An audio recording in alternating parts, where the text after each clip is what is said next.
Chomsky പറഞ്ഞൊരു വാചകമുണ്ട്, information is to or public opinion is to democracy what religion is to totalitarian state. എങ്ങനെയാണോ ഏകാധിപത്യ രാജ്യത്ത് ഒരു കുറുവടി ആയുധമായി തീരുന്നത്, അതുപോലെയാണ് ജനാധിപത്യ രാജ്യത്ത് ഈ പബ്ലിക് ഒപ്പീനിയൻ, പൊതുജനാഭിപ്രായം ഒരു ആയുധമായി തീരുന്നത്.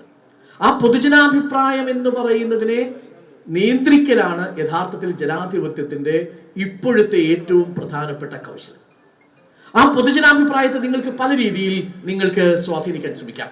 അവിടെയാണ് ഞാൻ ആദ്യം പറഞ്ഞ വാക്ക്, സത്യാനന്തര കാലത്ത് വൈകാരികതയുടെ മേമ്പൊടിയോടുകൂടി നിങ്ങൾക്ക് പൊതുജനാഭിപ്രായത്തെ വളച്ചൊടിച്ച് നിങ്ങളുടെ രാഷ്ട്രീയ താല്പര്യത്തിന് വേണ്ടി ഉപയോഗിക്കാൻ കഴിയുന്ന അപകടകരമായ സങ്കീർണമായ ഒരു സാഹചര്യമുണ്ട്.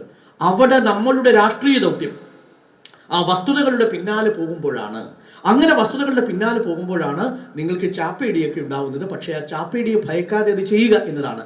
നിങ്ങൾ ഇന്ന് ബ്രിട്ടീഷ് ശക്തിക്കെതിരെ നിങ്ങൾക്ക് ഇന്ന് മാധ്യമ പ്രവർത്തനം നടത്തണ്ട.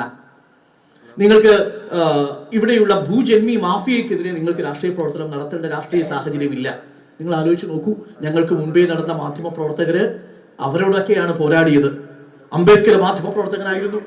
അദ്ദേഹത്തിന്റെ റിപ്പബ്ലിക്കൻ എന്ന് പറയുന്ന പത്രം അധികം സർക്കുലേഷൻ ഇല്ലാതെ പൂട്ടിപ്പോയ പത്രമാണ്. പക്ഷെ അദ്ദേഹം ആ പത്രത്തിലൂടെ ജനങ്ങളെ അറിയിച്ചിരുന്നു.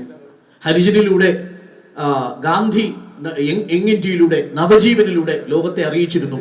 നെഹ്റുവിന് പത്രമുണ്ടായിരുന്നു, ഗാന്ധിക്ക് പത്രമുണ്ടായിരുന്നു, അംബേദ്കറിന് പത്രമുണ്ടായിരുന്നു. സ്വാതന്ത്ര്യ സമര സേനാനികളെല്ലാം ആ പത്രത്തിലൂടെ എഴുതിക്കൊണ്ടിരുന്നത് ഒരു പൊതുശത്രുവിനെതിരെയായിരുന്നു. ആ പൊതുശത്രു അവിടെ മൂർത്തമായിരുന്നു. എന്നാൽ പിൽക്കാലത്ത് പ്രത്യേകിച്ച് അടിയന്തരാവസ്ഥയ്ക്ക് ശേഷമുള്ള നമ്മുടെ മാധ്യമ മേഖലയിൽ സംഭവിച്ച വലിയൊരു മാറ്റമുണ്ട്. കേരളത്തിലേക്ക് വരുമ്പോൾ മാധ്യമങ്ങൾ സ്വീകരിച്ചിരുന്ന ഒരു രീതിയുണ്ട്. അന്ന് ബ്രിട്ടീഷുകാർക്കെതിരെ മാത്രമല്ല, കേരളത്തിലുള്ള ദുരാചാരങ്ങൾക്കെതിരെയും എഴുതണം. കേരളത്തിൽ നിലനിൽക്കുന്ന മനുഷ്യത്വരഹിതമായിട്ടുള്ള അനാചാരങ്ങൾക്കെതിരെയും കേരളത്തിലെ പത്രങ്ങൾ എഴുതി പോന്നു. ചില പത്രങ്ങളാണെങ്കിൽ അതിനോട് അനുകൂലിച്ചു നിന്നു. അടിയന്തരാവസ്ഥയ്ക്ക് ശേഷം നിങ്ങൾക്ക് പൊതുവായിട്ട് ശത്രുക്കളുടെ എണ്ണം കുറഞ്ഞു. അങ്ങനെ വന്നപ്പോൾ ശത്രുക്കൾ ഇല്ലാതെയായി എന്ന് തോന്നി. അങ്ങനെ വന്നപ്പോൾ നിങ്ങൾ സാങ്കല്പിക ശത്രുക്കളെ സൃഷ്ടിച്ചു. അതിനാൽ നിർഭാഗ്യവശാൽ നോം ചോംസ്കി പറയുന്നത് ആ ഫിൽറ്ററിലെ ഏറ്റവും ഒടുവിലത്തെ ശത്രു എന്ന് പറയുന്നത് കമ്മ്യൂണിസ്റ്റ് പാർട്ടി ആയിപ്പോയി. അതാണ് അദ്ദേഹം അതിനകത്ത് ഫിൽറ്ററിങ്ങിനെ കുറിച്ച് പറയുന്നുണ്ട്, പ്രൊപ്പഗാൻഡയെ കുറിച്ച് പറയുന്നുണ്ട്. അതിൽ ആദ്യത്തത്, നിങ്ങളൊരു പത്രത്തിൽ എഴുതി തുടങ്ങുകയാണെങ്കിൽ, മാധ്യമത്തിൽ എഴുതി തുടങ്ങുകയാണെങ്കിൽ, നിങ്ങൾ ആദ്യം നിങ്ങളുടെ അരിപ്പയായി തീരുന്നത് നിങ്ങളുടെ പത്ര മുതലാളിയുടെ താല്പര്യമാണ്. അത് കഴിഞ്ഞാൽ രണ്ടാമത്തെ അരിപ്പയായി തീരുന്നത് നിങ്ങളുടെ പരസ്യ വരുമാനദാതാക്കളുടെ അരിപ്പയാണ്. ചോംസ്കിയുടെ പ്രൊപ്പഗാൻഡ മോഡൽ അവതരിപ്പിക്കുന്നത് ആദ്യം ഓണർ, മുതലാളി, രണ്ടാമത്തത് പരസ്യം നൽകുന്ന കമ്പനി, മൂന്നാമത്തത് വളരെ പ്രധാനപ്പെട്ട വിഷയമാണ് സോഴ്സ്. നിങ്ങൾക്ക് എവിടെ നിന്നാണ് വാർത്ത കിട്ടിയത്, അവരുടെ താല്പര്യങ്ങൾ നിങ്ങളുടെ ഫിൽട്ടറായിട്ട് മാറും, നിങ്ങളുടെ ഫണലായിട്ട് മാറും. അത് കഴിഞ്ഞാൽ നാലാമത്തതാണ് അത്യന്തം അപകടകരമായ സാഹചര്യം. ഈ മൂന്നിനെയും നിങ്ങൾ അവഗണിക്കാം എന്ന് വെച്ചോളൂ. നിങ്ങൾ മുതലാളിയോട് ഞാനിവിടുത്തെ രാജിവെക്കുമെന്ന് പറഞ്ഞാൽ ചിലപ്പോൾ മുതലാളി നിങ്ങളുടെ വാർത്ത കൊടുക്കും. അതുകൊണ്ട് മുതലാളിയെ നിങ്ങൾക്ക് അതിജീവിക്കാം എന്ന് കരുതും. ഈ ചില പരസ്യങ്ങൾ വേണ്ടെന്ന് വെച്ചുകൊണ്ട് നിങ്ങൾക്ക് കൊടുക്കാം, ആ വരുമാനമേ കുറയത്തുള്ളൂ, അത് നമുക്ക് കോമ്പൻസേറ്റ് ചെയ്യാം. അവിടെയും നിങ്ങൾക്ക് വേണമെങ്കിൽ വാർത്ത കടത്തിവിടാം.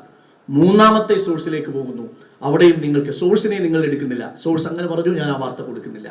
നാലാമത്തതിനെ അതിജീവിക്കാൻ പറ്റുമോ? നാലാമത്തത് എന്താണെന്നറിയാമോ? ഫ്ലേക്ക് എന്നാണ് പറയുക. എന്ന് പറഞ്ഞാൽ സാമൂഹികമായ സമ്മർദ്ദം. എന്താ ഈ സാമൂഹിക സമ്മർദ്ദം?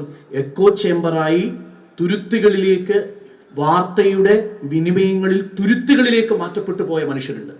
ആ മനുഷ്യരെ ചെലുത്തുന്ന സ്വാധീനം, ചാപ്പേടിക്കാൻ വേണ്ടിയിട്ട് കാത്തിരിക്കുന്ന പ്രൊപ്പഗാൻഡ മെഷീനുകളുടെ, സാമൂഹിക മാധ്യമങ്ങളിലൂടെ, അതല്ലാതെ പൊതുസമൂഹം എന്ന നിലയിൽ ജാതീയമായി, വംശീയമായി, മതപരമായി നിങ്ങൾ ഓരോരോ തുരുത്തുകളിലാക്കപ്പെട്ട മനുഷ്യരുടെ സമ്മർദ്ദമുണ്ടല്ലോ, ആ സമ്മർദ്ദത്തെ അതിജീവിച്ച് നിങ്ങൾക്ക് വാർത്ത കൊടുക്കുക സാധ്യമാണോ?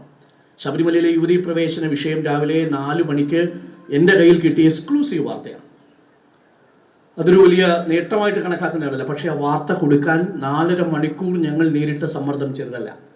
ആ വാർത്ത വന്നാൽ എങ്ങനെയാണ് സമൂഹം പ്രതികരിക്കാൻ പോകുന്നത്? ഭരണഘടനാപരമായ സുപ്രീം കോടതി വിധി നടപ്പാക്കപ്പെടുമ്പോൾ ഒരു സമൂഹം എങ്ങനെ പ്രതികരിക്കുന്നു എന്നുള്ളതിനെ കുറിച്ച് 4.5 മണിക്കൂർ ഞങ്ങളുടെ ന്യൂസ് ഡെസ്കിൽ ഞങ്ങൾ തല പുകഞ്ഞിരുന്നു എന്നുള്ളതാണ്. ആ പ്രഷർ നമുക്ക് ഫീൽ ചെയ്തുകൊണ്ടേയിരിക്കുക. ഇപ്പോൾ ജിഹാദുമായി ഇത്തരം വിഷയങ്ങൾ വരുന്ന സമയത്ത് അതെങ്ങനെയാണ് സമൂഹം അതിനെ റിയാക്ട് ചെയ്യുക, അതെങ്ങനെയാണ് ബാധിക്കുക എന്ന് ചിന്തിക്കേണ്ടി വരുന്നു.